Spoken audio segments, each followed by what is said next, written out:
Kizza, as our listeners know, the many of them, as they know, we've been we started this podcast. What are we now? This is our episode 12, and we started this podcast because you and I would always get together. We'd chat about comedy. We'd chat about what specials were coming out, who's who in the zoo, and we thought, you know, let's we can do it. We've heard some podcasts and thought, sheesh. Yeah. So we wanted to get in on the ground floor too, apparently. Yeah, there's only, I think, 860,000 podcasts now at the moment, so we thought we'd get in while it's early.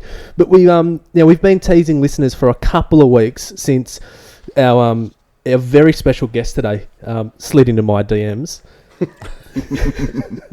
No, it actually happened the exact opposite. But we've been sort of teasing for a couple of weeks as we've been trying to organise this, and this is an absolute a real treat for us. Now more than ever, I think the name of our podcast, No Qualifications, is very poignant, very apt, because we're a little out of our lane on this, but we're very grateful to have them here. So I wanted to go through a few things. Firstly, for you, Kizza. Now I guess you're sitting there thinking, right, come on, let's get to it. But I want to go a few things because their achievements are impressive to say the least. So Kizza, if you would just bear with me for a second. Indulge. He's a writer. He's a TV host. He's a radio host. He's got a 10-inch... Oh, actually, no, sorry. That shouldn't be there, sorry. He's a podcaster, which... Aren't we all? He's arguably Australia's biggest stand-up. He's had over 24 shows. He's been doing it for over 20 years. He was in... we've made the trip up from the coast to Newcastle. He was performing last night. Sold out, of course, for everyone playing at home. I tried to get tickets. Not a chance. So he... Time Out said the new show, best yet, 5 stars. Herald Sun, 75 minutes, insightful, nail-biting, gobsmacking, comedy gold, 5 stars. Qantas Magazine, actually, stop harassing me, they said. I don't want to comment. 0 stars. Leave us alone. So without further ado, we've got to welcome the one and only Wil Anderson. Well, firstly, you should have just asked for tickets to the show. I would have hooked you up. No. I felt weird enough asking you what hotel you were staying at because I wanted to make it pretty easy for you, and I thought, oh fuck, is he going to think I'm just this mad stalker? Oh no! Well, I mean, I did do some slight background. Yeah, checks. good. Yeah. But the lucky thing is, there's some public information available about you. You have a podcast. Yeah. I had a listen to make sure. I was like, no, these guys sound okay. This will be okay. Yeah. I did a little bit of googling. I was like, oh, he's got a family. Unless he's pretending to have a family, right. that made you feel trustworthy to me. He's got a family. Yeah. And it's I've seen the family now. Unless you've hired this is true. a woman and a couple of children to play the family. You didn't see the $250 I had to slip them on their way out. It was good as a fruit platter. Yeah. It's a series of cameras. It all seems quite reputable at this point. I know. Yeah. Just you wait. Well, it is. I didn't listen right to the end of the podcast. It goes downhill. We try and front load the show, all our best bit, and then it just crashes from there. It's actually a model train podcast about model trains. Good. Yeah, so at we last. so Finally. we thought preeminent model train guy in Australia. So. No one's ever asked me about it too. I've been doing interviews, I've been doing podcasts. I'm like, when will somebody bring up the model train? Well, see, we do our research too. And we thought, I love he's into his trains here. Yeah. But hey, I actually wanted to go over a couple of things with you first because other than your enormous success over many decades, you and I have a lot in common. Oh, okay. A lot in common. All right, tell me. So you grew up in a tiny little country town. Yes, that's true. Well, not even a town, like Denison, where I'm from. Yep. Hayfield's the town, so it's about 1,200 people. But Denison is actually the farming area that I'm from, which is about 250 people. So I'm from, as I say all the time endlessly, Anderson's Road, Denison. My father was born on the road, and the road is named after my grandfather who built the road. There you go. Wow. So, me too. Really? Yep. You don't have a road named after you. I beg your pardon. You grew up on a dairy farm. I did, dairy farm, yeah. Dad's a dairy farmer, brother's a dairy farmer. Yep, me too. Yeah. Yep, actually, we're starting our own Me Too movement here. Yeah, well, Moo Too. I think That's why he's the veteran. I love it. Hashtag Moo Too. This is non-consensual touching of these teats. This is my milk, farmer. Why are you touching it without my consent? Where's my baby? Ethically sourced. This podcast is ethically sourced. That's the name of the show. That's the name of the podcast. Actually, Moo Too. Hashtag Moo Too. And you had very few television channels growing up. 2, I think. Yeah, so ABC and I think it might have been called Southern Cross, I think. Okay. But it was a composite commercial channel. Yep. So, me too. So I grew up small country town called Barrington, which is up near Gloucester, which is inland of Taree. So welcome to geography. Yeah, love it. So Barrington also Adam Spencer's middle name. Is there it? you go. Really? Adam Barrington Spencer. There you go. Trivia. Yeah. Excellent. Yep. Tidbit. I'd like to start with a tidbit. On a dairy farm. Uh-huh. And then the 2 channels, ABC and I think it was Prime. Yeah, Prime. So that's what we had. Now, ABC was good, came through strong. Prime, bit sketchy. You could kind of watch it. So, and that's where, as a teenager, I was introduced to you on The Glass House. Okay, that makes me feel old. Thank you. Well, you're not. You're looking resplendent. So. No, so that's where both Kizza and I met. Wil Anderson and Kizza and Corinne and all those people, and it was the genuine highlight of the week for me to get a comedy fix, and it was kind of where my kind of comedy fire was lit, because you'd get to sit there and I'd just howl with laughter, and I was maybe 14, 15, somewhere around there. I feel like that's the prime age for people to enjoy that show. I hear a lot of stories about teenagers thinking it was hilarious. I think after that, people matured in their sense of humour. But I'd like to say mature teenagers. But it was Glasshouse and Triple J. They run concurrently, didn't they? You were on both at the same time? So I reckon it's hard for me to exactly remember, but I reckon I started Triple J when I was 25 and Glasshouse maybe when I was 27. Yeah, right. And then I did Triple J until I was 30 and maybe Glasshouse until I was 31. So they certainly. I just remember having a lot of older brothers, and Triple J was locked on sort of thing, and then like discovering the Glass House. But it's like, this guy's a thing. Yeah. Well, that was when it was all kind of starting to take off. I guess that was like, when it was a pretty full on time, like in memory now, like when I think about it, because it was like, it was, it's doing radio 5 days a week, and we were having a pretty good time. We were young people, young people working at Triple J. You get to go to everything, and I mean, I'm back doing breakfast radio now, and I like to often, if there's no one else around at night, I'll be in bed by 8. Yeah, Like, really. it's like you would beautiful. Have to, yeah. Whereas like when we were doing Triple J, we would just like pull all nighters and roll straight into the studio and stuff. So you're young, you do it. Yeah. So you had the prime. Like, I know now that they go to Splendor in the Grass, but you had like Home Bake and Big Day Out. Livid, yeah, that was Livid was the best one. Yeah, like Livid in Brisbane, Yep. I always thought was the best festival in Australia. That was the one I loved. But yeah, I was saying this to someone the other day. I reckon I've been to, probably 50 or 60 music festivals in my life, and probably 35, 40 of those are Big Days Out, because we would go to all 5 Big Days Out every year. I remember, because we would tour around with the show. Yeah, right. Wow. I went to one when I was 12. Thank you to my older brother. Nice. And it was the lineup was phenomenal for a 12-year-old boy, like Foo Fighters, 9 Inch Nails, Blink, all those sorts of things.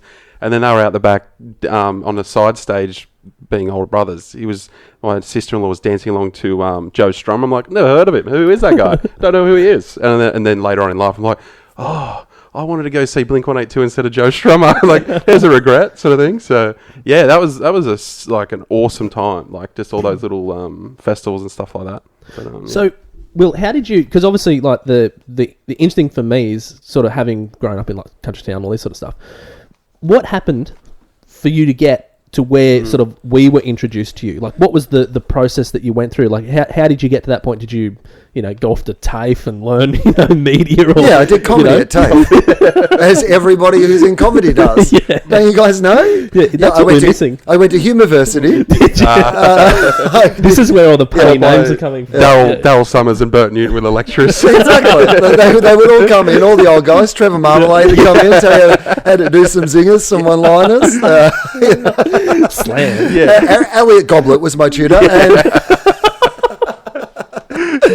And I, much like you, got introduced to comedy through the ABC. So my version of that was a television. Well, there was 2 really. There was a television show called The Big Gig, which was this amazing, like, sort of live stand-up show, stand-up and comedy act show. It was on Tuesday nights, I reckon, on the ABC, and it was hosted by Wendy Harmer. And starred the Doug Anthony All-Stars and, Glenn Nicholas and all these sort of, amazing people doing this amazing comedy. Gene Kitson and The Empty Pockets and, so it was this amazing show. And I was probably, 13, 14, when this first came out. And back in the day, they used to simulcast ABC TV on the radio as well in the country. Okay. So what I used to do was I would watch the show, but I would also cassette tape. This is how old I am, but cassette tape off the radio, the kind of live stream of the show. And so I would watch the show on a Tuesday night, but then I would listen during the week to the show over and over. And because I just loved it. I just thought it was the funniest thing. The Doug Anthony All-Stars were my all-time, heroes. Yeah, sure. I thought they were just absolutely amazing. But, Wendy Harmer was great and everyone involved in that show. And I was just introduced to all these people who were kind of stars of, I guess, the Melbourne comedy scene at that time, Melbourne and Sydney comedy scene. But I'm from country Victoria. I wasn't aware of that. The only awareness I had of comedy before that was probably I reckon there was some Billy Connolly albums. Yep. Bill Cosby, again. I mean, look, it's fair to say that, some bad deeds have by some of the people who were legends in my industry. And do you feel Cosby really shaped you as a comedian? As a comedian, hopefully not as a person. Separate the artist from the art. Cosby, Louis C.K., a lot of these guys have really Marie Kondo'd my house recently. As I've had this does not give me pleasure anymore, Bill. But Billy Connolly, I absolutely loved. But to be honest, it was not just that sort of stuff. It was Monty Python, and it was, the 12th Man, and stuff like that. We talked about that a few episodes ago. For me, going to cricket and footy on the weekend, and all our mates could just quote things, like the 12th Man, and so that was kind of what I knew about comedy. I didn't really have a big idea about what the comedy industry was, and in Australia at that stage, it probably wasn't much of an industry anyway. But I did love that show. Yeah. And then that got me interested in a show that Andrew Denter was doing called The Money or the Gun, which was more a sort of, it was, what a Louis Theroux show has become, or what a John Safran, or these sort of people, John Oliver to a certain degree, comedy about something important, Okay. And they had one particular episode called The Year of the Patronising Bastard, which was about how we deal with disability and the way that we kind of, but it was funny and it was kind of smart and it was moving. And I was like, wow, what is this? This is amazing. So then I started to get really interested in comedy.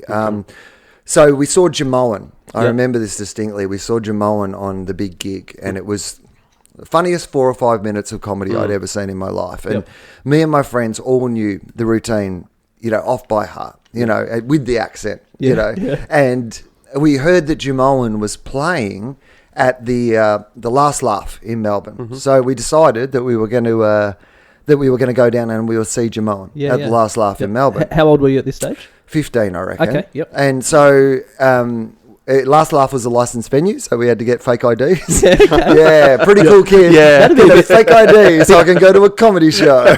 Bit hard in country Victoria, wouldn't it, to get a fake ID? Look, it's fair to say that in those days, IDs weren't as complex. Okay, There was no scanning in it. No, it was a matter of scratching off a thing and writing in a new thing sort of thing. It wasn't master forging or anything. Plus, also, it turns out comedy venues, if you're willing to pay for a ticket, let him in. We're looking that closely at people's IDs. Hey, Brian, is this white out, mate? Let him in, mate. Who cares, mate? Who cares? Get his $5. 2-drink minimum. That's fine.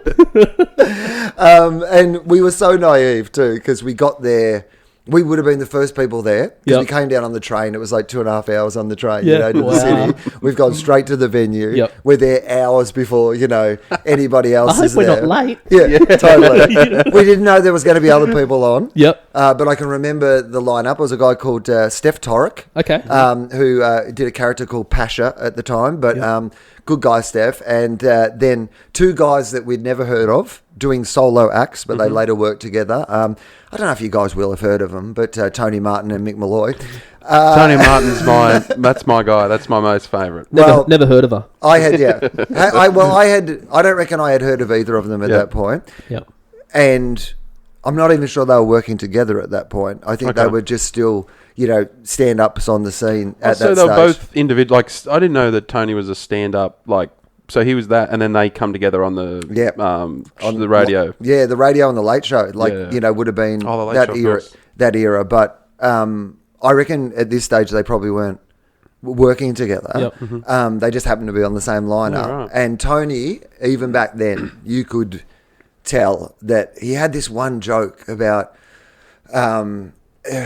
It was about. I mean, this is I guess this is 30 years ago now. But if I can remember it properly, it was about lifestyles condoms, and the joke was about lifestyles. The slogan was designed to cover your entire lifestyle. And the whole premise of the bit was, well, it makes you wonder what that show, Lifestyles of the Rich and Famous, and he had a whole bit of that. And I just remember, just thinking, oh, amazing. And when I started stand-up many years later, one of my first jokes was essentially like a cover version of that joke. I had this thing about Greek yogurt and Greek being it was about anal sex. Anyway, but it was essentially the same format of.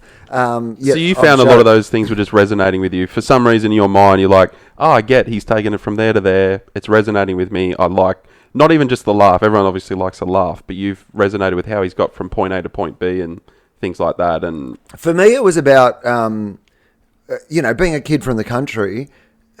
I just felt like all these people looked at the world the way that my brain looked at the world. Yeah, right. And it was the first time that I'd been introduced to anybody who I was like, oh, I always thought I was weird. Yeah. I always thought like the way that I kind of kept to myself often the way that I thought about the world, because nobody around me seemed to look at the world the way that I looked at the world. And then suddenly I was introduced to, much in the same way as the internet now means that, like, if you used to be like a goth kid in a country town, you might only be the only one, and you might think you are the only one in the world. Yeah. Whereas now you've got a community. You can go online and realize there's people like you all over the world, and there's a community. But back then, we didn't have the internet. We didn't have that capacity to do those things. So often you didn't know that there were other people out there who kind of thought the way that you thought. Yeah. And so for me, that was the initial connection was like, oh, these guys, and particularly they were talking about issues and, a world perspective that I really resonated with and wasn't hearing a lot from anything else around me. And I think that was the initial connection. I mean, I liked the funny bit of it, definitely. Yeah. But the stuff that I was responding to the most was the stuff that had that look at the world through a lens, which was the way that I looked at the world. But I never imagined that it was something that I could do as a job. I probably dreamed of it being a thing that I could do as a job. Yeah. But I didn't know what it was, and I didn't know that it even was a job, or a job that just anyone could do. When did you start sort of going, oh, actually, this is a thing that I can do? So I was about to go off to university. Yep. I was going to go and study journalism because, I could write and I could put things together, and I was interested in the news. So journalism seemed like a pretty good, option as a job. And so I was going off to Canberra, and it must have been, I don't know, I reckon probably 6 months before, my mum, and I always remember this because she didn't need to do it, and I think that, she might not even ever admit this, but I reckon she did it on purpose. She took me to see Billy Connolly. It was a birthday present. Wow. But she took me to see Billy Connolly, and it was a big deal, quite expensive for, for farmers, and we had to make the trip down to the city, and And I remember we went to Hamer Hall at the Arts Centre in Melbourne, and there's that holds like 3,000 people or something like that. And we had, our tickets were right up the back, but I remember sitting in the room that night. So I must have been, I think I was probably 17 years old at this stage. And I remember sitting in the audience that night, and about halfway through the show, as I was looking around and I was having the best time I'd ever had. But I remember getting out of just my own head and having a moment where I looked around on top of everyone else at everybody else. And I saw people from teenagers like myself up to, because Billy Connolly has such a huge wide audience as well. Older people, particularly to a young person, they seem like really old people, just laughing uncontrollably. And I remember just thinking, whatever this is, I want to be part of this. At that stage, I don't think arrogant enough to think one day I could do this myself. But I was like, whatever this is something that I need to be around. But I didn't really have any path towards it or anything. So I went off to university, and I I studied and I worked as a journalist, and so for the next 3 years I did nothing comedy related. But really, never did any. Well, you weren't even writing or Nothing. sort of right. Okay. Did uni, was that the catalyst because you found a lot more, like you were saying before, more like-minded people, and you're like, oh, there's a guy that's in my lecture and he actually is trying stand-up? Is that kind of how it come from there? No, not at all. Yeah, okay. In fact, at university, there was the opportunity to do all those things, right? You know, they have theatre sports, they have drama, they have these clubs where you can do it, and I did none of those. Oh, really? No, I concentrated on working and doing my course, but I would still go and see comedy. Yeah. Okay. So if there was a comedian coming to the bar at lunchtime, if there was the Private Bin, which was this dodgy nightclub in Canberra, you did comedy on a Wednesday, like once a month or whatever, I would always go. Okay. When the original version of the Melbourne Comedy Festival Roadshow, which was before the Roadshow, but I went and saw it at the Canberra Theatre, and I got to see Bill Hicks, which was one of those things that blew my mind. I was like, oh wow, this is amazing. But I didn't know him at the time. It was actually, weirdly enough, it was only later when I discovered Bill Hicks that I realised I'd seen Bill Hicks. Bill Hicks. Does that make sense? Yeah, completely. So, so I got to the end of my degree and it had gone really well. Like I graduated first in my course and I had a job in the Canberra Press Gallery and I wasn't happy at all. Like I was just really dissatisfied with life, and I'm 21 years old and I've externally been reasonably successful at the thing that I've chosen to do, and I was like really miserable, and I couldn't work out whether it was me, like I was like, is this how life feels? Am I meant to just like or am I doing the wrong thing? And I had this amazing boss at the time, Tom Burton his name was, and I went and had a chat to him because I was starting to field offers from other newspapers and stuff to go and work for them. And I just had this conversation with him, and he said, and I had this thing in my mind of going, I've just spent 3 years working on this thing. Like, I can't waste that time by not doing this, right? Yeah. And he said to me, he goes, well, do you want to waste the rest of your life doing something you don't like just to not feel like you've wasted the last 3 years? Yeah. Yeah. And it was really good advice. Yeah. So I moved back to Melbourne because I thought that Melbourne was, I realised at that point, I told my friend Adam Harvey, who... you guys might remember Peter Harvey, Canberra, Peter Harvey, Canberra. Yes. So his son, Adam Harvey, who's a brilliant ABC journalist, we were in the course together. And not the country musician. Yeah, I was just thinking. No. He and I were both in journalism, and I remember telling him one night after a few drinks on the streets of Canberra that I was going to stop doing journalism and I was going to move to Melbourne and try my hand at stand-up comedy. Wow. And at the time he just looked at me like it was the most bananas thing that anybody had ever said in their entire life, because in the 3 years that we'd known each other, I had never once like been comedic or like done anything. Because like growing up, I was a bit of a rapscallion, through school, and in our peer group I'm the idiot or the one that everyone goes, oh fuck Kev, you can't say that, mate. Like they'll have a giggle, of course, which is all that matters. But that's what I was going to ask you. Like, what were you like at school? Were you the funny kid, or were you? Because that to sort of say, oh, I'm going to go do comedy. And it's like, mate, you've literally never said a joke. I've never heard you say something. I reckon my high school friends were less surprised than my university friends. Okay, yeah. So at high school, I wrote house plays and did theatre sports and was involved in those sort of things. Okay. And was definitely funny, maybe not the funniest person, but definitely was involved in those sort of things. But at uni I was not at all. Okay. It was almost like I just decided because really focused at uni. Yeah. I was focused on this thing that I was going to do with my life. So I'd kind of put aside that mucking about. Yep. And so my high school friends probably not as surprised as my university friends. Yeah. But I moved back to Melbourne to start it, and then then I just didn't have the courage to do it because it was terrifying. So I just used to go to gigs. I just used to go and watch things. I used to go to Cheese Shop on Wednesday nights at the Prince Pat and watch Greg Fleet and Anthony Morgan and Judith Lucy and Sue Ann Post and the Empty Pockets and the Found Objects and which became Lano and Woodley and Miss Itchy and all these amazing acts. And then there was this, the Esplanade Hotel used to run Sunday afternoon tryout comedy. Yep. And they used to have probably about, I reckon they would have 16 acts on. They'd have a pretty well-known MC. Yep. And they'd have a pretty well-known headliner. Yep. But the rest of the acts, the other 10 were all new comedians doing 5 minutes. Yep. And it was a Sunday afternoon. It would start at 3 p.m. They'd always get a pretty good crowd. It was only $5 or something, and people kind of wander in as a recovery session on a Sunday. I know the feeling. They were pretty good. They were a pretty good audience. Yep. It had a good vibe. It was in the Gershwin room, which is where they do Rockwares. Like people know that room. Yep. And I went down 3 weeks in a row because I decided that everyone remembers the worst person that's on.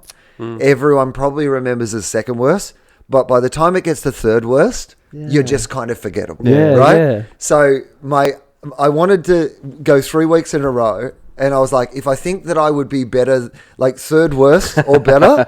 That's such a good strategy. That connects with me so deeply. I'm gonna give it a go.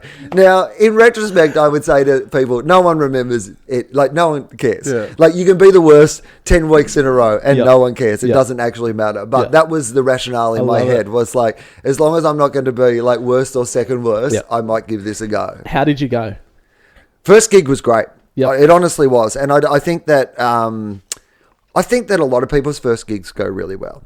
Partly, I think I might have had some friends in the audience, which you tend to have early on. The friends drop off pretty quickly. And they come back when the success gets there. Especially when you're in well, they don't really. I've got some people who saw my first year at the Melbourne Comedy Festival who still never been back. Like, jeez, I didn't know it was that shit. Oh, no, I knew it was that shit, but give me the benefit of the doubt, I've got better since. Yeah. Have you been sitting around going, I don't understand why people are going? It's shit. I sell tickets, guys. Guys. I think it resonates with Kev. I could just see him there, and it struck a chord with him because he's a budding stand-up, and his notes section is filled with not even budding, being generous, but his notes section is just filled with things that he's workshopping and he bounces them off me and our friends and stuff like that. But we literally said to each other one day, "Well, Kev, you should just drive like 2 or 3 hours north and find an open mic night, just so it eliminates that." I know him kind of thing. But everyone since has all said, like you said, just go up, don't be the worst, and just do it. There's no other way to do it. The absolute, I mean, this is the advice everyone will give you because it is the best advice, which is just do it. Yeah. I mean, just do it and resign yourself to the fact that also, I'll tell you my experience. First one was great. You get the adrenaline of it being your first time. Yep. That helps. Yeah, sure. Often, why it works the first time is that you don't know anything, right? Don't try to know everything. Very naive. Because you won't. Yep.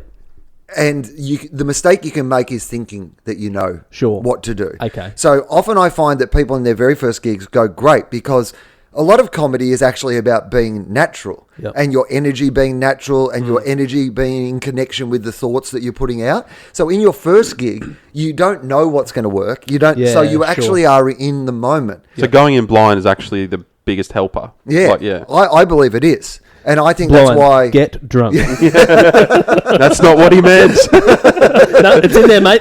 But I mean, see, a joke as easy as that, like how easily you made that joke, that's the sort of spot you want to be in. You know, I was talking to, this is my very first gig. I was talking to Wil Anderson about any advice. He said, go in blind. So I've been drinking all day. Right? That's your opening joke, right? Let's jot that down, will you? But that's, you made that joke easily because you did not think about, this is how the joke will be made. You just let it naturally happen. Yeah. And in your first gig, that's what can actually happen. Just let it happen a little bit more. Be in the moment. Embrace the fact that it's your first gig. If you forget what you were going to say, tell the audience you've forgotten what you were going to say. Be in the moment. Just lean into it. Lean into it, right? The second gig is often the one where it goes terribly, and that was certainly the case with me. Right. Because after you've done one good gig, you think you know everything. I'm moving tickets, guys. So I go into the second gig now going, well, I got a big laugh when I said this the first time. So instead of being in the moment, and the thing that got me the laugh in the first place was that I was in the moment. I was in tune with the audience, and we all thought that thing in that moment. And when I said it, it worked because we were all there. Now in the second one, I'm contriving to get to. So the first one is about creation, and the second one is about recreation, right? And they are two separate things. And if you mistake the two, or if you try to go, why am I not able to replicate perfectly this thing that happened last time? So I say jump in. I am a big believer in jump in. Yep. You've definitely thought about it too much already. Yeah, I have. That's the definitely problem. I can tell you've already thought about it too much already. Yeah. For 5 minutes, you've thought about it way too much. Yeah. There's no point thinking about it even more. Yep. It's only going to be worse for you. Yeah. I would, if you could do a gig tonight, I'd say go and do it. Right. I'd say don't even look, if you've got all these notes, if you've said all these things to your friends, I would recommend to you almost like jot down what you think the 5 minutes are on a piece of paper. Yeah. Don't even learn it. Yep. Like you probably know it in your head anyway. Yeah. Go somewhere and just do it. Just do it. Just do it. Yep. Rip the Band-Aid off. I think you're well, I know you're spot on because it's been so long of I should this, I should that, and it's it's Kiz said the note section. It would have. There's a lot of stuff in there. Well, the other thing is, your first 5 minutes is actually the least important 5 minutes. Sure. Right? Yep. You do. I would say to anyone who actually wants to do stand-up that you should never judge it on. Now, this is, by the way, I'm a hypocrite when it comes to this because I did one really good gig and I did one really bad gig. Yep. And the second gig, which was so bad, I never wanted to do comedy again. Wow. Because doing badly on stage no laughs is one of the worst experiences you will ever have in your life. Yep. Anyone who tells you anything differently, it's the thing that stops people from wanting to do it. Yeah, that's right. What if I bomb? It'll be horrible. Oh, yeah. It's horrible.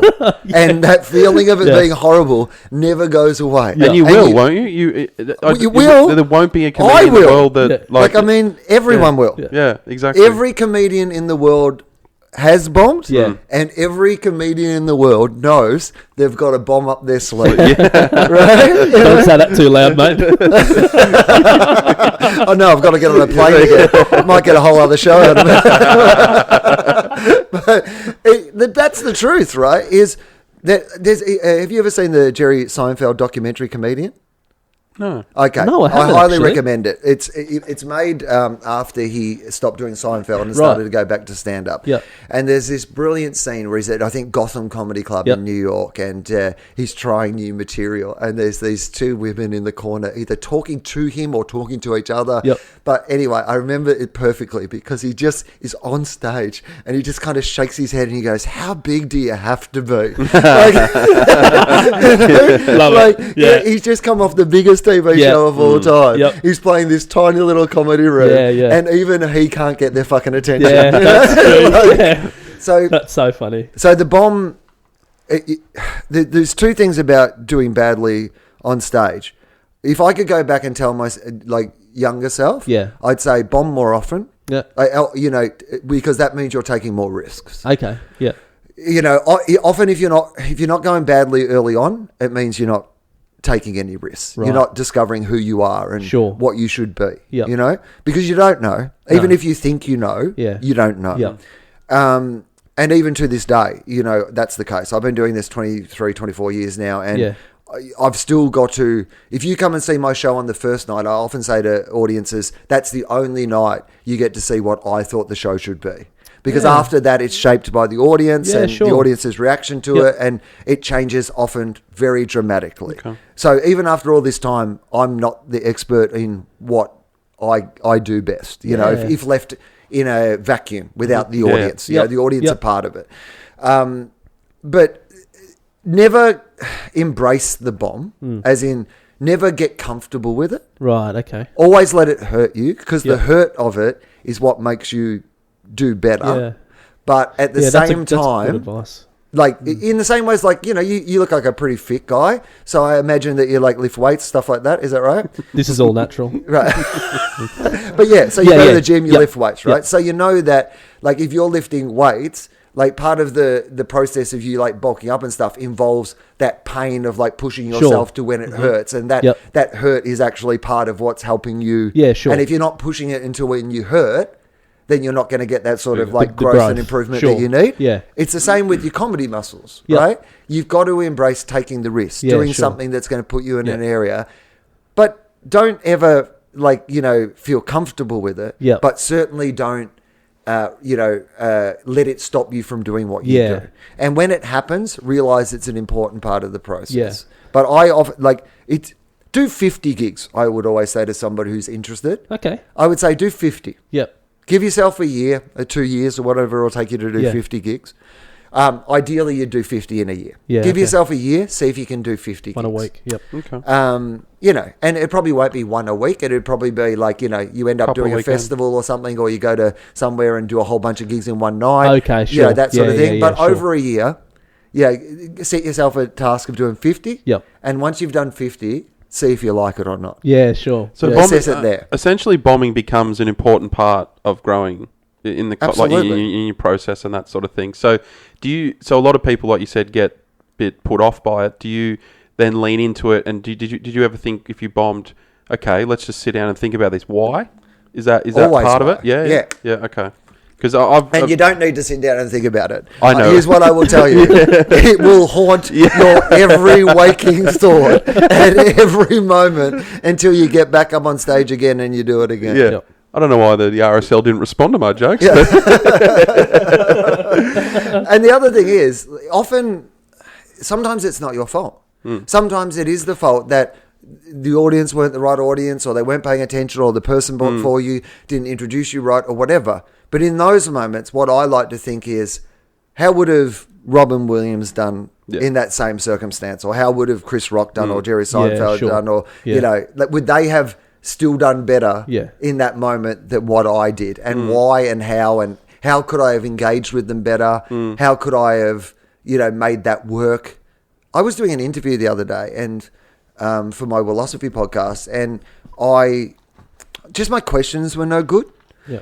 And the reason was that normally the way that I like to interview people is I just ask them a question and then I listen to what they say, and out of what they say, I ask them something else. Yeah. And the person I was interviewing just had, in each thing they said, had about 4 or 5 things that I wanted to talk about. And so by the time it came to my next question, all those things were almost fighting. Like there was a door and 5 people were trying to get through the door. And it just meant that my questions weren't great. It was a gangbang of ideas. And it's been 4 days since that interview, and there's not a moment where if I'm not walking down the street of my brain, it goes back to that. Really? And goes, how could I have done that better? So it's a very, very brutal version of when you preempt someone and you say good thanks, but they haven't actually. They say hi, good thanks. Oh shit! So it's a very brutal version. They give you your dinner, enjoy your meal, and you go, you too, damn it. Come back. The fact that 30 years later you're still haunted by that day you called your teacher mum. It's the exact same thing. Fair enough. I can still remember after my second gig. So this is like 24 years ago or whatever it was now.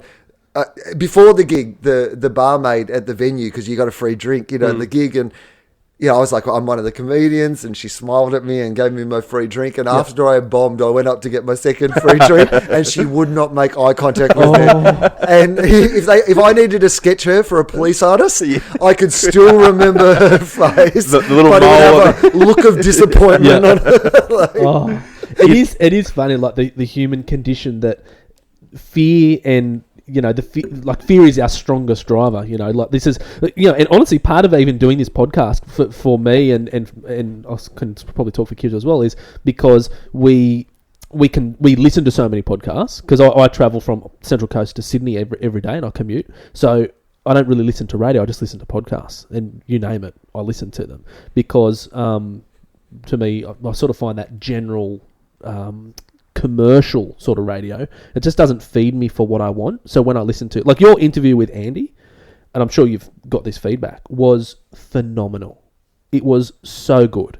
And it was like I flicked it straight across to Kizza. I said, mate, have a listen to this. It was real. It sort of was an interview that was not what I expected, which was really nice, to be honest. It was really deep. It talked about things that went on that I would never have had an idea about, you know, in the early years and all these sorts of things.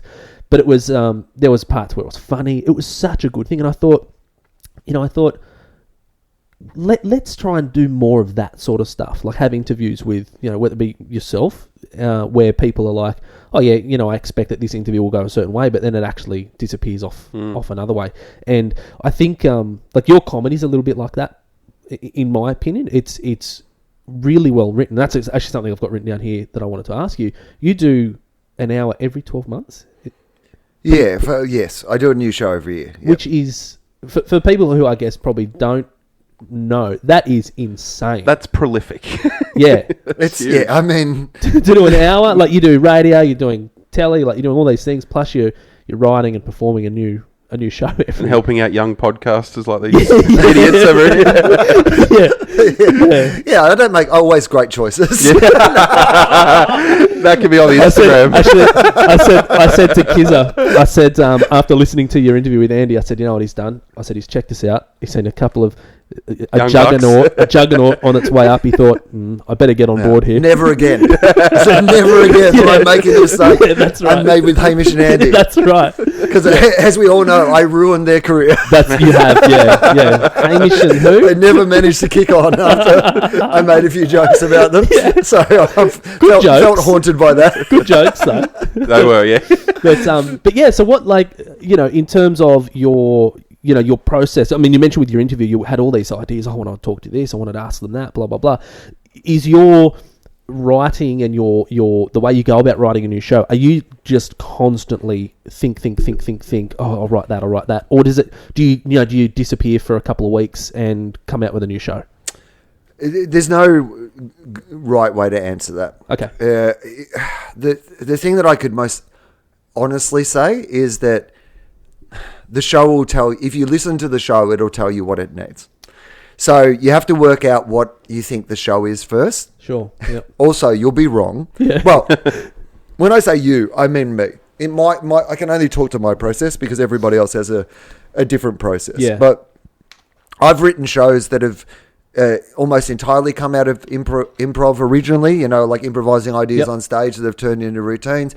The show that I did here in Newcastle last night was my Wil Legal show, which is literally just one story about the arrest on the plane. Yep. And the entire show, it was 85 minutes last night, goes from lunchtime on Saturday when I took off from Sydney to midnight on Sunday when I got back to Sydney. Yep. So literally the entire 85 minutes show happened in that period of time, in 36 hours. Yeah, so, sure. For a show like that, there is definitely a degree of writing that's involved in that because I need to then shape, that dynamic and how I will tell that story and what it will be. Whereas, this year's show was more about the world, issues that I wanted to talk about the world. So often that involves me reading a lot about, the topics that I am interested in, but then often the actual development of material comes from then just getting up on stage and starting to talk it. Let my brain funnel through what I want to say, some of those ideas that I've put into my head. Next year, I'm just going to do a completely improvised show. I've done them a bit at the Sydney Comedy Store where I just literally at the start go out with nothing. Wow. And just improvise the entire show. And I think next year for my main show, that's what I'll do because in that way of doing something that scares you, do something that gets you outside your comfort zone. Did you find that hones your skill a bit? You have to do that every so often to keep yourself sharp, like to go out and just put yourself in that moment and be like, oh, I've just dove in the deep end here. Everything else you've said is written and crafted, but do you find that's refreshing sometimes just to go out, I don't know really what I'm doing, but I'll just run with it? Yes, and also for me to learn something about myself. So you're constantly learning and crafting. Because if I, there can be a temptation to write the same show every year. If you're only doing what you know, right? If you're not trying to push yourself, if you're not trying to do something different, I'm certainly not comparing myself to Radiohead, but Radiohead could have, after OK Computer, just kept releasing albums that sounded like OK Computer. That's the frustration sometimes. I think people want the bends to be recreated every couple of years, And so I think there is that thing of going, well, how do I learn something new about myself unless I put myself in a situation where I don't feel comfortable. Yeah. And so the idea of... So I used to do these improv shows when I first started just to develop material, not as an idea to do them as a actual show themselves, but they were really just work in progress, work up materials, see what ideas came out that I would then turn into material. Yep. But when they really started to work was when I took the parachute off. When I really started to work was when I decided that every night would be completely different, and I would go out with no preconceived ideas about what would happen. And like you were saying about the interview, just thinking, well, let's just follow that. Yeah. If it goes there, let's just follow that. Rather than me having a plan of how this will go, if it goes to some, right? But throw away the plan and just follow where it goes that is interesting. Yeah. And those shows started to work when I did that. Okay. When I decided, but also you start to learn stuff about yourself because all your guards are down. Because the truth of it is that I can present myself, like even with the arrest show, I've made a really big effort with that show to not paint myself in a, like I could tell that story however I want. Of course, right? And you've got the platform to do it. I've got the platform to do it. I can arrange the truth in a way that is very sympathetic to me and whatever. But I tried not to. I tried to be very true to what the story was. But again, it's still my interpretation of those events, right? And I've had the time to manipulate those events, put them in a way that tells the story. So there's a craft. But if you're just improvising on stage, you don't have time to pretend. You just have to be honest and in the moment. Okay. So when you're honest in the moment, you find things out about yourself and about who you are and what can be funny and what your opinions really are on a topic in a way that you never will, in the safety and comfort of your office writing jokes. So it takes you back again to your very first gig where it was organic, it was natural, you were leaning into what was happening and vibing, and you're still doing that to this day, sort of thing. We start, and our connection with the audience is really authentic. Yeah. And then we spend all these years building up all these inauthenticities that are essentially to protect us and to manipulate us, right? Yeah. I spoke before about the difference between creation and recreation. Yeah. And I think it's really important because it's why when a joke happens in the room, it works better than... So, if a moment happens in the room, everybody has all the information. Yeah. Right? It's that old expression. You had to be there, right? Yeah. It's because no matter what I talk about on stage, everybody in the audience brings a different level of... So if I'm like, I want to talk about Batman, there'd be some people in the audience who are like, I love Batman, I know everything about Batman. There'd be like some people who'd be like, I'm aware of that there is a Batman, but I don't know anything more. There is a Batman? Who is this? Who is this, the Batman? I assume he means John Batman, the man who discovered Melbourne. Do you find when you get on stage...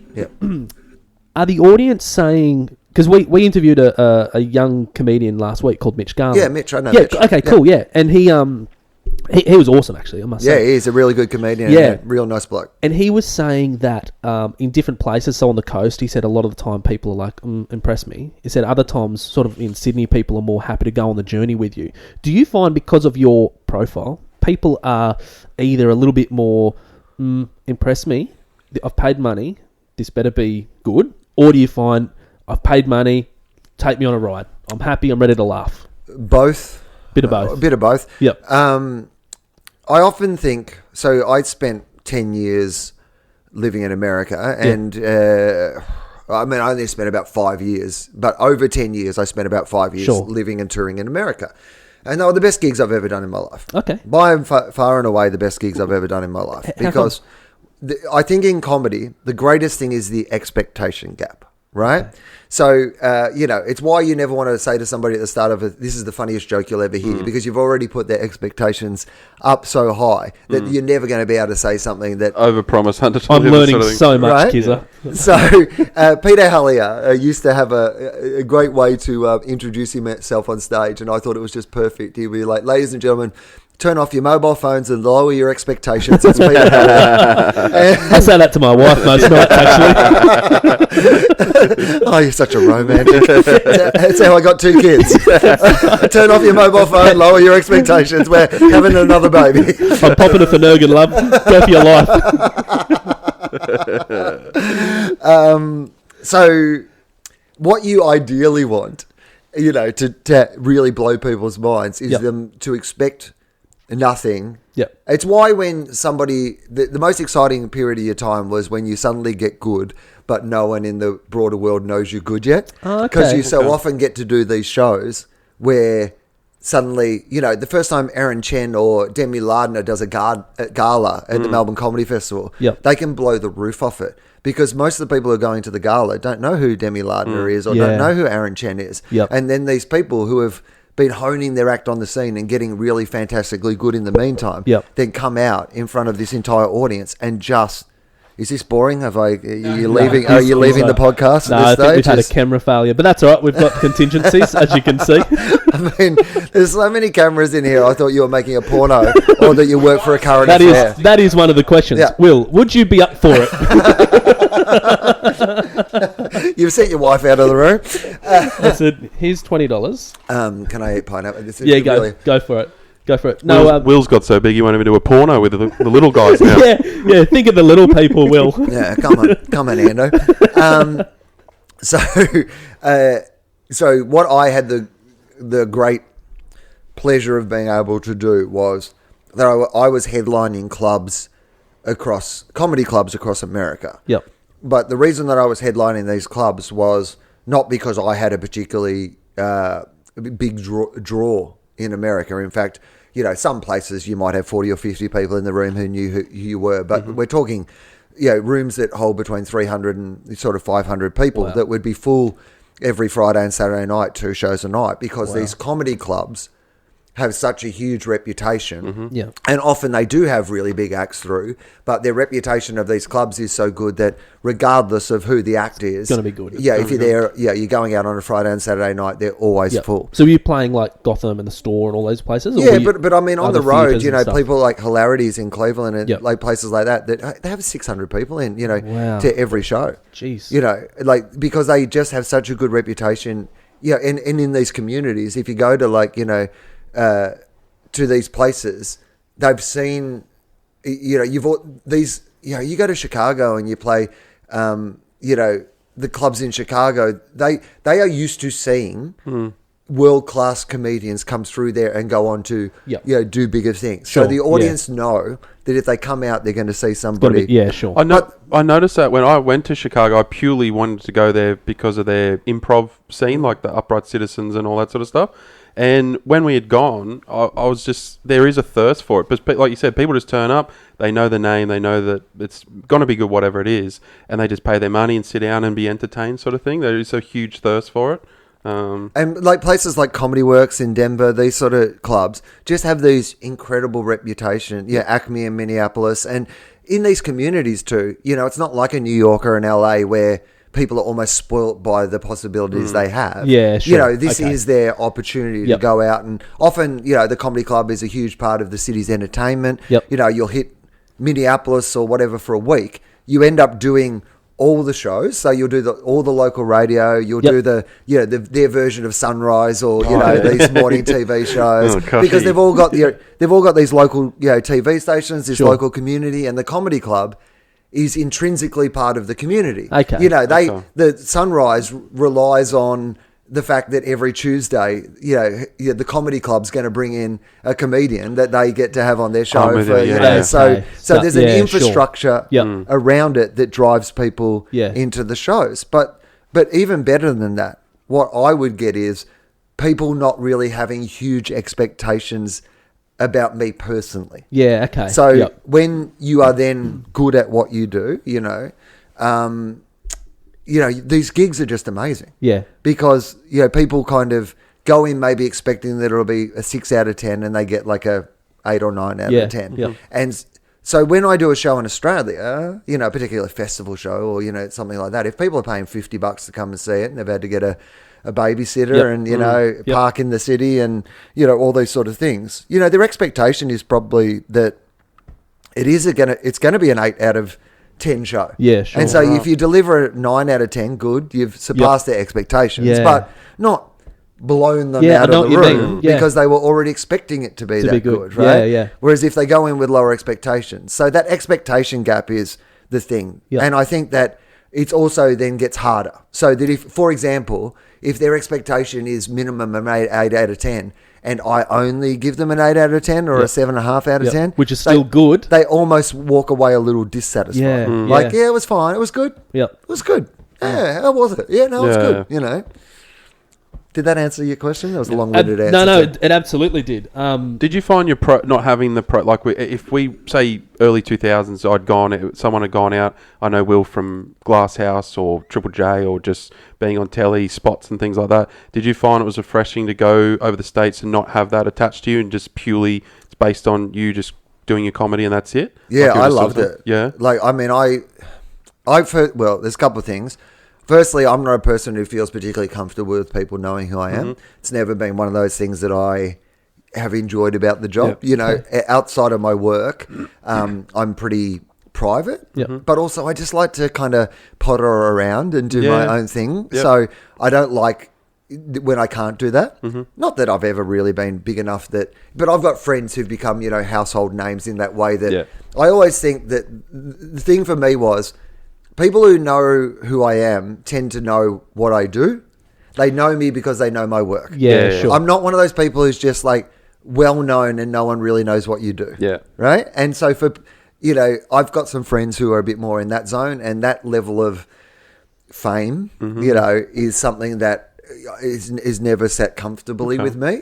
But I loved when I was overseas and you're anonymous. Yeah. Like, to me, that's absolutely the best. And you kind of, is it just sort of a sense too of earning your stripes in comedy purely just based on, I don't know that guy, he doesn't know who I am, I'm delivering that, and they're like, he was brilliant, and then that's super satisfaction. That's the best inside of all, because that was about what I was about to say, and it is 100% the thing that I love the most about it, because you don't know either. You don't know how much of it is, are people, you know, enjoying this or coming out or whatever because they know me from Triple J, they know me from, you know, Glass House, or am I actually good at this independently of those other things, right? And can I talk about things where if you don't know me and you don't know my perspective, like, you know, because what happens there ends up being a lot of shortcuts with your audience. Okay. Like, so for example, when you first meet somebody, you'll say hello, you'll introduce yourself, you say your name, you might talk about what you do, you know, you do that sort of small chat about like life. But the next time you see that person, you don't do it again. You don't go, hi, I'm Will, I'm from here, blah, blah, blah. You can jump into the next bit of the conversation. So that's what having an audience who knows you is like. You know, you don't have to reintroduce yourself every time. You can just jump straight in. But that's no good if the audience doesn't know you at all, right? You've got to actually introduce yourself every time so that people know that when you make that joke or you go in that direction, what your perspective is. Okay, there's a reference. You can't shorthand it. You've actually got to do it properly. And so it makes you better because you have to remember they don't know what my perspective on marriage equality is, or they don't know what my perspective on politics or, you know, equality or these sort of things are. I can't just assume they know and make that joke. I need to let them know through what I'm doing, you know, what this means and who I am and why I'm saying this thing and what my perspective is. But secondly, yes, then when the laughs come, you like, well, I earned these laughs with nothing more than me doing this job, which makes it much more satisfying. Okay. Hey, I wanted to ask you, Will, I know with a lot of like probably the majority of comedians, they tend to sort of have that Jekyll and Hyde type of a personality, you know, and you see it with, you know, you saw it with Robert Williams and all those sorts of guys. I know you're very vocal in support of mental health and all this sort of stuff. Have you ever had have you ever sort of had to battle that inner dialogue of, I don't want to get up and go and do that, or have you always been quite driven and quite sort of focused on the end goal? I think we make a mistake when we think that anyone is all or nothing of anything. I am all those things. I often say that my greatest skill is to I think I'm hideously unqualified to do all the things that I do. I absolutely am my own worst critic. There is no one who's ever given me a bit of feedback that is any worse than things that I've said to myself in my own head. But I've just done it anyway. Yeah, cool. Yeah, so that's been my capacity. My capacity is to go, regardless of how unqualified I feel for what it is that I'm doing, I've just done it anyway. Until somebody tells me, I assume at some stage someone will tell me to stop, but until they do, you know, I am so I'll give you just a practical example of this. Please. I moved to America So that was like 10 years ago, 11 years ago. And the reason I moved to America was we'd done the second season of Gruen, and I just assumed that would be it. I assumed that would be the second season of Gruen would be it, and I'd have to find something else to do with the next stage of my career. So I moved to America. I've now moved back from America because we're still doing fucking Gruen. And I didn't have enough time to spend in America because this fucking TV show kept going and going and going. And no one's told you not yet. No, exactly. So I always prepare for that point where, someone will tell me no. But until that point, I'm going to do it anyway. But self-doubt wise, oh no. Like, I think the trick is to acknowledge that they're there. Look, I've had periods of time where I hesitate to... it's very hard to differentiate because there are people who have clinical issues with mental health. And I think... I don't want to... I think that it would be unfair for me to classify most of the struggles that I have in that category, right? The struggles that I have had... have been around, because I've had people very close to me in my life where I've seen people with clinical issues. And I think it is very different to those moments of time in life where you are very struggling, but there's kind of, reasons for why that struggle is happening. And then there's the sort of artistic version of that as well. That's probably. And I think we make... Sometimes, like Robin Williams, for example, it's a mistake to think of, the fact that he was like, the tortured artist and that's what it was. He was funny here and he was this there. No, he had clinical issues with mental health and he was also a stand-up comedian, and I'm sure that his, artistic stuff fed into that. But we make the mistake where we think that they are the exact same thing, right? So I would classify more in the...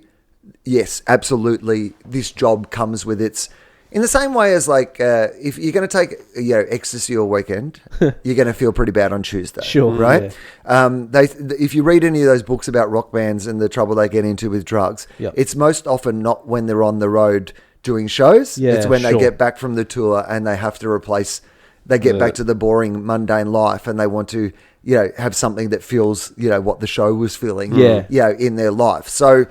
if you're getting something that's so amazing, and the feeling of being on stage and being in tune with an audience and having them laugh is a feeling unlike any other, and it's why we keep doing it for that feeling. But there's going to be a cost to real life sometimes seeming really fucking ordinary, and you have to learn how to deal with that, and.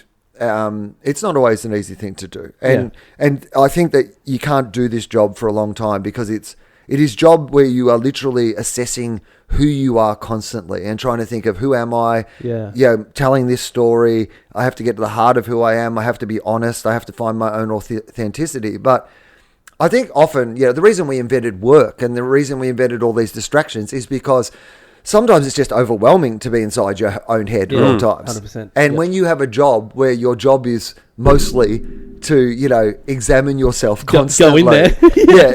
It's pretty confronting. Right. It can be really, really confronting, particularly if you want to do it in a really brutal and honest way where the best work comes from. Often you're like, oh man, maybe I should be a little, I'm back at therapy and have been for a while. And my therapist often says you just got to be a little easier on yourself. But part of what you do is you examine yourself and your own actions in the exact same way as the tools that you're using to examine the world and be critical about whether it be advertising or the news or politics or these sort of things. They're also the tools you take to examining the choices you make and the things you do. And that can be pretty brutal after a while. Do you think... I don't know whether this is way off the mark, but it's something that sort of popped into my head. Do you think that you're willing to go into that space, into the dark depths of your brain, because you're willing to kind of, in a way, sacrifice a little bit of yourself because you want your product, your comedy and your radio, TV, whatever you're doing, to be so good that you're willing to kind of give up a little bit of yourself into that to make the show better, to make your hour better? Is that something that could be it, or am I way off the mark there? Oh, no. I mean, look, for most people don't give a shit about me. They give a shit about what I make. Sure. I know that might sound really brutal. No, I know what you mean. But they want the show to be good. They don't give a shit what's going on in my real life. Yeah. They might say that they do, but at the end of the day, people are interested in what I make. Yep. You know? Yep. They are not interested in me. They are interested in what I make. Yep.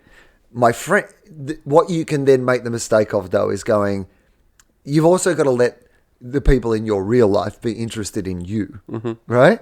Like, the people in your real life aren't interested in what you make. And if you sacrifice too much of who you are in your real life, and I have been guilty of this, which is like the people in my real life suffer because what I'm doing necessarily to myself to make something, you know, that I'm going to that depth, that I'm kind of tearing myself apart in this way.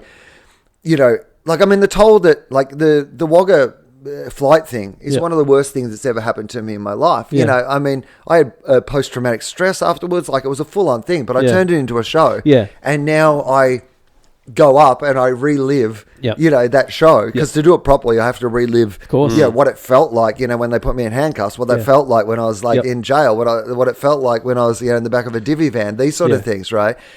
That then has a cost to the people in my real life. Sure. So I am making that choice. I'm giving that of myself because it's best for the audience to consume what I've made. Yes. But sometimes then for the people who actually just love you in your real life, you're like, is that therapeutic? You didn't want to go near it, but did you find, like, writing it and then doing it has been... No. There's an hour in this, boys. Lock me up. No, I've often... Or helping you deal with it a bit more, I guess, or like having to write about it and having to talk about it on a podcast. You know what? I think that writing it, yes. Yeah. Because it let me get to the point where I forgave myself. Because... it's kind of what I was getting at, Because... if you logically look at what happened, it wasn't my fault. I was cleared of everything. Everyone thought it was a giant mix-up. Like, I mean, the story is the best of all stories in that regard, which is that, like, something happened to me that wasn't my fault. But it felt like my fault when it was happening. And so writing it and, you know, rationally going through it and kind of coming to terms with that to tell the story properly was good.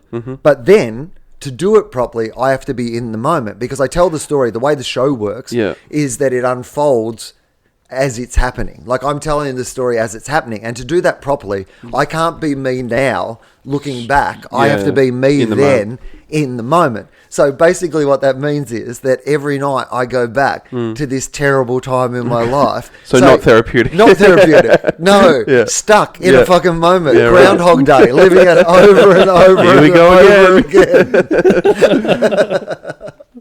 Good answer. He's like, I told you guys I didn't want to talk about this. I mean, don't get me wrong. It's like, you know, made me a lot of money and stuff now, which takes away some of the pain. Oh, I'm so sad. Oh, what's this? Oh, cash. That was his Ferrari at the front when we picked him up, Kev. It must have been. And the weird thing is I flew here, but I just get my Ferrari parked out the front just to make me feel. I mean, I do fly private now, but, you know. It's actually a flying Ferrari. So if we could take it back, obviously we got to the uni part of things. Yeah. So you're at uni. You told Peter Harvey's son that you're doing it. He's thinking, what is Wil doing? But where was the big leap? So you've gone Melbourne to that room stand up, did my few first gigs. So you know you do the first 50. Yeah. So the first 50, lots of gigs around town in Melbourne. You start to know people. This is the other thing, right? Is, you know, and mates of mine around that time who's starting out, Hughesy had been doing it a couple of years, but, you know, I got to know Hughesy well, and Rove and Pete Hallier and American Rosso and Corinne and Joe Stanley and Michelle Laurie and, you know, a couple of people who aren't doing it anymore, you know, Peter Jago and a few others. But you know, you start to get a group of people that you start to know and you start to work with. And so a little community of sorts. Yeah. And, you know, there's inspiration within that. So there used to be this gig called Elbow Grease that ran every Sunday night at the Nicholson Hotel, and you know it would be all those names I just mentioned. They would be the people who were on, but we were all just new comedians. You know, none of us had media jobs or anything like that. But it was very inspirational because you're like, well, if Hughesy's going to do 5 minutes of new material next week, I'm going to make sure that I've got 5 minutes of new material. So it's kind of competitive as well, yeah. And we'd all sit in the audience and we'd be inspired by each other, and then we'd go and drink all night with each other. And you'll see that then when you end up going on and having media careers, when people ask you, who do you want to work with?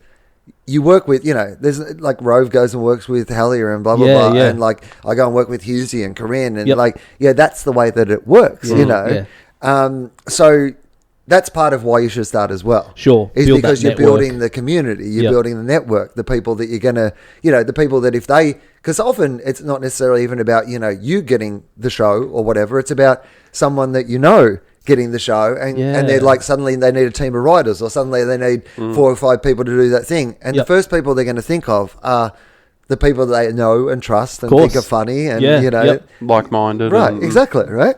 So that's part of the reason of starting as well. Sure. Is that, getting into it.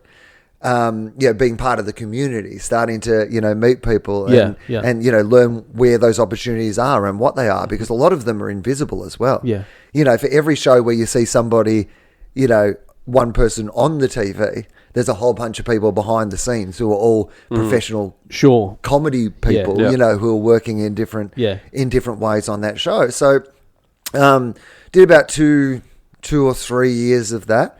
And so I must have done my first Melbourne Comedy Festival in 96, 97, something like that. So I would have been doing it about a year. And I decided I would do a show at the festival. So the festival was only like 5 years old at that stage, something like that. Yep.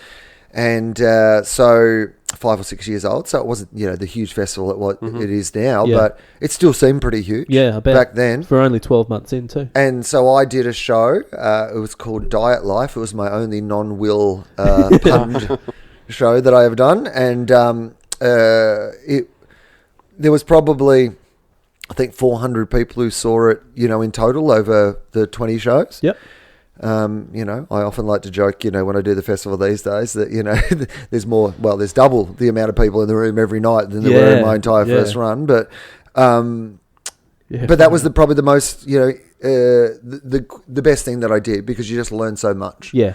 You learn so much from having to do a show in front of 3 people. You learn so much, having to, see up close, people not enjoying it, just the struggle of having to do it, having to conceive an hour of ideas, all these sort of things. Yep. And so I just started doing it. And I was lucky that early on I was fine. I was doing I had a couple of good things. Mm-hmm. I had this one particular bit about Pauline Hanson had just come onto the scene, and this was old school Pauline Hanson. Back before she hated Muslims, she hated Asians, guys. And, old school. I like your old stuff better than your new stuff, Pauline. But I had this poem. It was a kind of a parody of Green Eggs and Ham. I do not like Green Eggs and Ham, but it was about all the things that Pauline Hanson didn't like, and people liked it. People thought it was fun and funny, and there wasn't, I guess, a whole bunch of people doing political stuff who were young. And there was a TV show called Good News Week on the TV, and they were looking for a couple of newer comedians to put on the panel. And someone saw me do that and thought that I'd be good for the show. And so you were scouted. They put me on Good News Week, and that was out of the Melbourne Comedy Festival. Someone saw me at something. I don't think they even saw my show, but I think they saw me do that bit at something during the festival, and put me on Good News Week. And so Good News Week was produced by Ted Robinson, who produced The Big Gig. So that to me seemed like a pretty amazing thing to be doing. And it was hosted by Paul McDermott, who, Doug Anthony All-Stars. So it was an amazing time for me. And then Mikey Robbins and I got on really well on that show. And so he was doing Triple J Breakfast at the time with Helen Razor and Sandman. And, and so he started to, get me on the radio occasionally just to do something, bits and pieces. And so I did Good News Week maybe 6 or 7 times. And then I had one episode where I didn't do a great job. Oh, okay. And Ted's told me this many times since, but he said they remember they had the conversation about like maybe I'd had my moment. Had you run? And then that I kind of, I'd plateaued and maybe they got, and that sometimes happens. Sometimes someone has yeah, good sort of, and then it just diminishing returns. What was the thing that made it not a good episode? Like, I can't remember. Maybe energy or whatever. I reckon if I don't really know, but if I had to guess, I'd say it'd probably be similar to what I was saying before, which is that thing about when you first start out, you don't know what you're doing. Okay. Yeah. And so you're okay. Yeah. And then the more you think you know what you're doing, you get to a point where you actually fuck yourself up by, thinking that you know too much. And I reckon it was probably that. Okay. I'd probably done it enough that I'd become comfortable and thought I knew what I was doing, and that's when it gets you. Some unearned confidence. Yeah, exactly. Sure. Whereas up until that point, probably I was like, I have to do a great job all the time because, I'm the lowest rung on this sort of ladder. Yep. I have to make sure I have to smash it every time. And it probably got to the point where I'd smashed it a few times. And then I was like, I've got this. Yeah. And the minute you think, I've got this, you don't got this. You do not got Comedy has a good way of going, no, I got you. Yeah, I got you, motherfucker. This is how this works.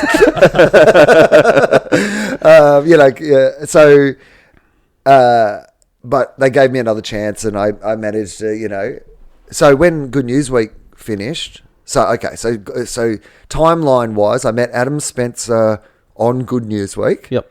He was already doing afternoons, but I think Helen Razor and he had been doing afternoons, and then she left, and so he was doing it with guest hosts.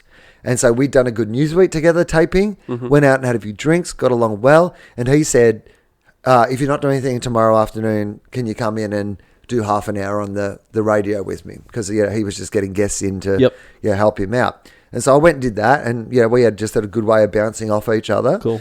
And so then when he went to breakfast, he did it by himself for a year, but he had regular guests on. Yep. Doing I don't know if we did can't remember how much we did, whether we did a day each a week or we did a couple of hours each. I actually don't remember, but he had a roster. Okay. And so I did that for about 6 months, I think. Yep. And then... was that, Matt, were you a Triple J listener or were you a music fan? Or I was a music fan. Yeah. Very much so. So that was, for you, that would have been massive, wouldn't it? Like getting on the Triple J? Or So it's funny because I'd had a false start because I'd never heard Triple J until I went to uni. But in O week at uni, my RA at the residence that I was living at, she was older, obviously, and she loved Triple J. And she goes, you've got to come to this thing. Mikey and Helen are doing a live broadcast of their radio show at the uni bar. Okay. So the first time I ever heard Triple J was a live broadcast they did at the uni bar that I went to. And because we didn't have it in the country where I was growing up. Yeah. And I loved it. I loved that live show. I'd seen Mikey on, Good News Week, on Big Gig or something like that. So I loved it. But I never thought, that would eventually be what I did as a job or anything. I mean, the irony. The thing that probably the only thing out of uni that I got that I actually went on to do was in O week. First year. Should have just left there. Well, that's actually the job you're going to do. What you're watching these dickheads do right now. Don't worry about the rest of what you're doing. 9 months in, I've peaked. That's me. I'm out. So it must have been Good News Week, radio. Then I did a thing for Sarah McDonald on the morning show. And anyway, I'd been scouted for that, and it was terrible. Well, it wasn't actually terrible, but the way they put it together was terrible. It was meant to be a weekly wrap of, just like some stuff that's going on. And I would write these jokes for it. But the problem was they didn't do it with her. I was in Melbourne and she was in Sydney. And so what they got me to do was just record like a monologue, these jokes. Yeah. And now I would know this is a terrible idea and I would never do it. So we did 1 week of it. And then after that, she said, well, it was reported back to me. I've never actually asked her if she said this or not, but that I wasn't funny and that I was probably never going to be funny. And then I tried very hard the second week and wrote all week for this 3-minute spot. Ended up getting a couple of jokes out of it that I used in my stand-up for about 2 years, things that I was really, really proud of. I had this really great bit about, which now would just seem like this dates it so bad, but I had this joke, which was, I think the first joke I ever wrote where I was just like, this is really clever. And I remember when I did it in front of audiences the first time, people were like, and it became one of those things that I ended up hearing other people quote as part of the zeitgeist, but not quote me. Yeah. But I remember I knew I was the first person who'd written the joke because it had come out that week and I'd written it for this thing. I knew specifically that I... Yep. So it was one of those ones where I was like, oh, I get a joke that will become... Like, I get things that other people get. Yeah. Right? Yes. Yeah. And it was about Kieran Perkins. He'd come out with a new milk, and the ad was, it had come out that week, and the ad was, I'm Kieran Perkins, and I put my name on my milk, right? Because he used to sign the milk. And the joke was about Michael Klim, and I was like, fuck off, Kieran, it's not ever that big a deal. Michael Klim, Klim is milk spelled backwards. Right? It was like... 100%, I remember that. Yeah, right. And so I can't remember exactly how the joke was, but I remember that being, and I was like, but they didn't put it to air. So they were just like, this doesn't work. And so I never thought I would get to work at Triple J.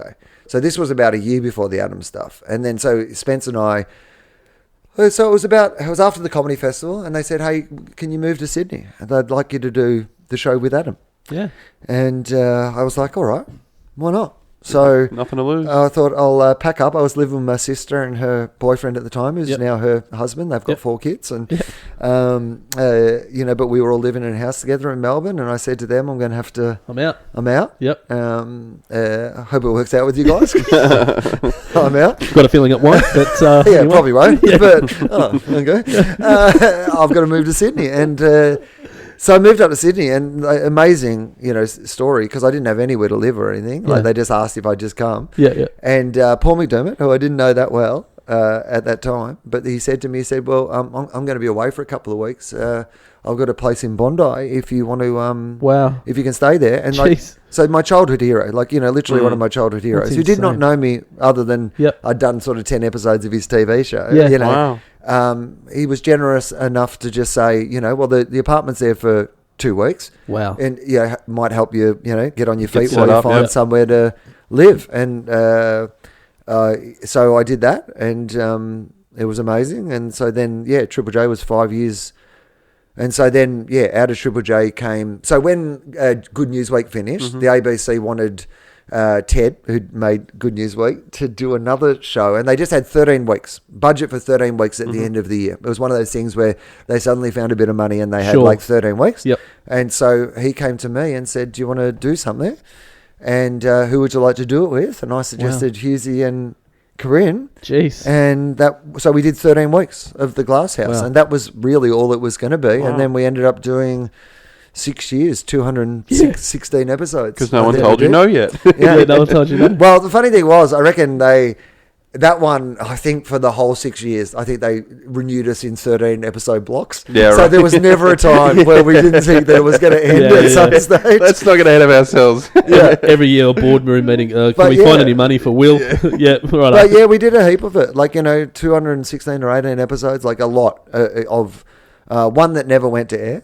Which was because we used to record two at a time because of the ABC budget. Yep. So we'd record one that would go out that week. It was topical, but then we'd do one that'd have to be less topical because it would go out the week after. Right. And so the stories would all be much more general. Yeah. And the problem was that in between us recording that one and the next one, if something big happened in the world, we would be a bit screwed because we couldn't reflect it. Yeah, sure. So anyway, I don't know if you guys remember this thing called 9/11. So we'd recorded an episode in the week where 9/11. So before 9/11 happened, we recorded the one that was meant to go to air after 9/11 happened. Yeah. It never went to air because we would have started with, "It's been a big week. How about those Wiggles?" Yeah. Because the whole opening bit was about the Wiggles doing something. Jeff still hasn't woken up. It's just that's probably inappropriate this week. Yeah, far out. Well, I was watching some Glass House the other night, obviously sort of, going down memory lane, and it was funny because it was, I instantly just went back, 15 years or whatever it was. Yeah. And I was like, oh, and it was still funny. I was having a good giggle watching the Glass House. I thought, this has still kind of got, the framework of it. It was good. There'd be, I could never. I could absolutely never, ever,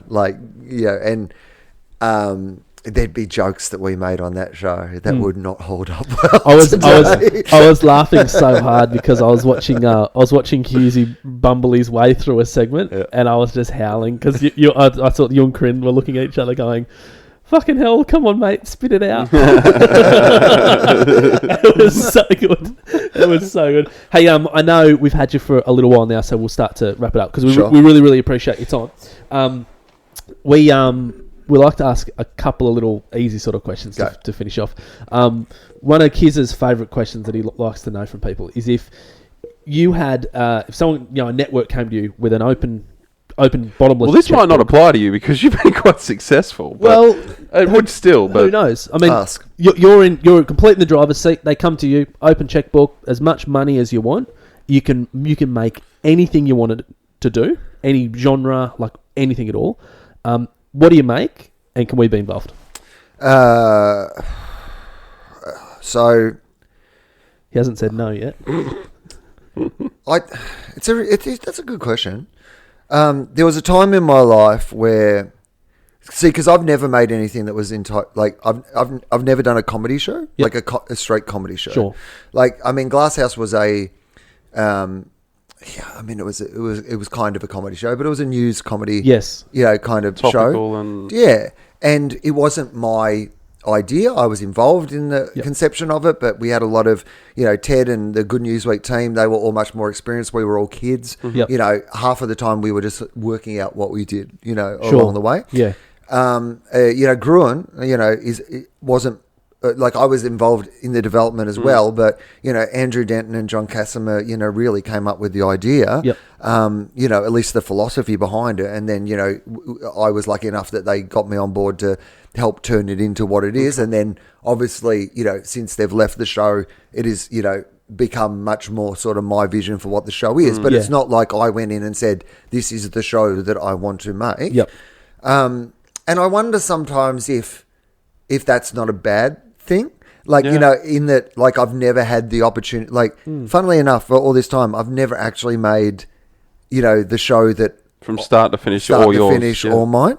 And I'm not sure that's the worst thing in the world, because often other people, if I had made other people, I would never make a show about advertising. Yep. It never would have occurred to me in a million years to make a show about advertising. And yet, now the reason that Gruen keeps going is because that I think the show becomes more and more relevant to the world. I mean, we live in a world where there's nothing that isn't influenced by the power of advertising and marketing. And, I would have made a show left to my own devices. I would have made a show like The Weekly or Inspired by John Oliver or, these sort of shows. But the truth is that there's a lot of those sort of shows already. Yes. Would there be anything unique or interesting that I could bring to the table that those things don't? Maybe there wouldn't, but, whereas I'm lucky enough that I have this show that is unlike anything that anybody else is doing in the world. It really actually has a prism of looking at the world that is unique.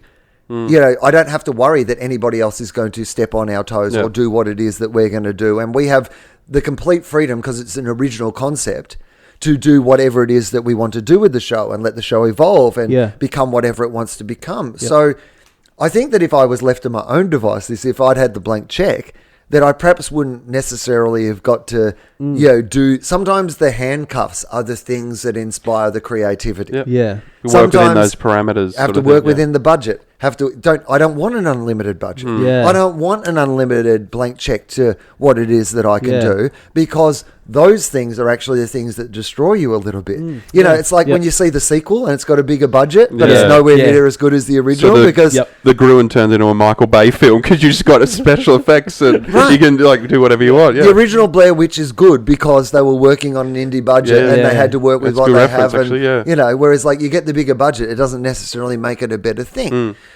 And so I know but I think that if I were going to do something, I would probably like to make a drama that had a comedic element to it. Yeah. Funny you say that, because the reference we use is not that he had a budget, this was thrown to him, but Matt O'Kine's show that he did, which I thought was brilliant, but he was given time and money and his own baby to develop. That's why I get curious. Would you go down that kind of route, or would you want to do like a variety show, or would you want to do a sitcom? Not a variety show, not a sitcom, and not something that I would be in probably. Oh, okay. I'm probably at the point in my career where I think like Gruen will probably be the last thing that I do that I like, depending on how long it goes. Yeah. Fuck. We could be talking in another 10 years, and I'm like, well, Gruen's still going. So. Russell died last year. Todd's up Everest, but I'm still doing Gruen. Ads are the only thing on TV now. So. But I think that I can't see me fronting something else after this. I feel like now that, I probably, the next thing that I do if I do something else, I think that the thing that satisfies what I do as a solo artist or as a personal artist, like I like the podcasts for that, and I like my stand-up. Yeah. And I feel like I get everything that I need out of those things, so I can't see post-Gruen, and who knows? Like, I mean, you say these things and then, you could be completely wrong. But where my headspace is at, I'd say, whenever we finish Gruen, that'll probably be the last thing that I do where I, like, am the person up the front of it. Sure. I've had a long time doing stuff. Like I said, there was 6 years of Glasshouse and I had a year off, and we're about to go into our 11th year of Gruen, and we've already agreed to next year as well. So that's nearly... you're starting to look at 20 years of doing stuff where you're like, I don't need to do this forever. Yep. Yeah. It's not my main passion. My main passion is stand-up. And, the rest of it's been really good to help people come out and see me do my stand-up and all those things. But I can't necessarily see me, going, here's my next thing. Yep. But I think I'd like to make something where I was involved behind... So a drama, TV series or something like that? I mean, I like darkly comic dramas. Yep. So I think I would like maybe something like that. Or the other one is maybe like a comedic sort of sci-fi sort of like, I love, Westworld and Lost and, Buffy and those sort of things where I think that I, would love perhaps to make something that was like that where your comedic and storytelling skills are important to what makes it work, but it's not like a straight the be all and comedy show, where it says this is what it's about. Got some depth to it. And not something that I would be in, just something that I would be, creatively, part of and be able to work with. And so yes, you can be involved. I'll need a team. You can be involved. Yes, sensational. With my ego, I'll want to be right up the front. One of the other things I like to ask too, if Wil Anderson's goes home this afternoon and you got nothing on, nowhere to be, and you sit down, what have you been watching? What's something you could recommend to the listeners it could be a band, book, podcast, movie, something that you just love, like forgetting.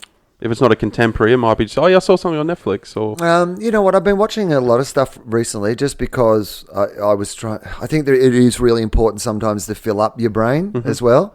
Like often when you're constantly moving, the thing that you can... So I've been trying to read a lot more again and I've taken Facebook and Twitter and all these things off my phone, and I'm trying to do good idea. Much more long... I'm trying to do much more long form stuff.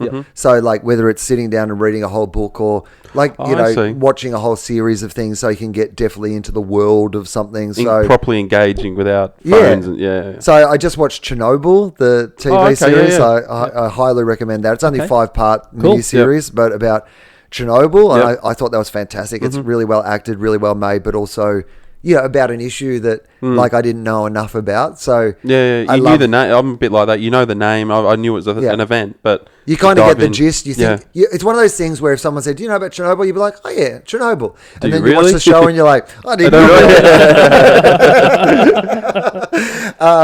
And I've been trying to again, listen to music and stuff like that again, which is not something I was necessarily doing as much.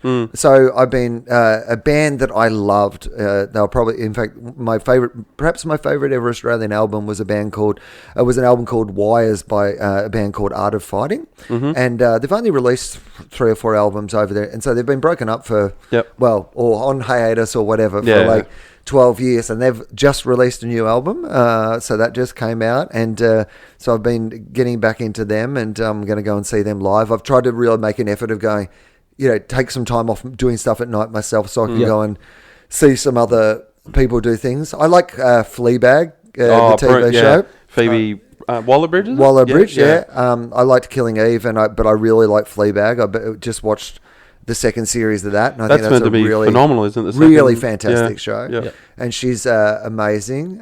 What else have I been watching recently? I have been watching a lot of stuff, and a lot of stuff that I've really enjoyed. I liked the adaptation of Good Omens. My favorite Terry Pratchett, Neil Gaiman book, Good Omens, and they just made a adaptation for that with Michael Sheen and David Tennant. It's really fantastic. So I just watched that as well. Awesome. Yeah, but I'm trying to. I think it's really important to consume things and not just consume to consume some long form things. Yeah. Like, you think, I read, but you think, well, yeah, but I read Twitter all day. Yeah. Like, actually read. Yep. Read the article. Read read a book. Like, not the snapshot or the headline. But also retrain your brain. Yeah. Yeah. I've done that a little bit with music because I just love music so much. But a lot of bands release the big single and you listen to that and you get the snapshot of them and then you drift around to different bands. But I've actually tried to make an effort now to sit down and listen to a proper album like you used to when you'd go to or Sanity or HMV back in the day, buy the album, fork out your $20 and put it on and listen back to back. I've tried to do that sort of like you were saying, the long form, instead of just like, I've heard, Arcade Fire's couple of good songs off that record. I don't actually know that record.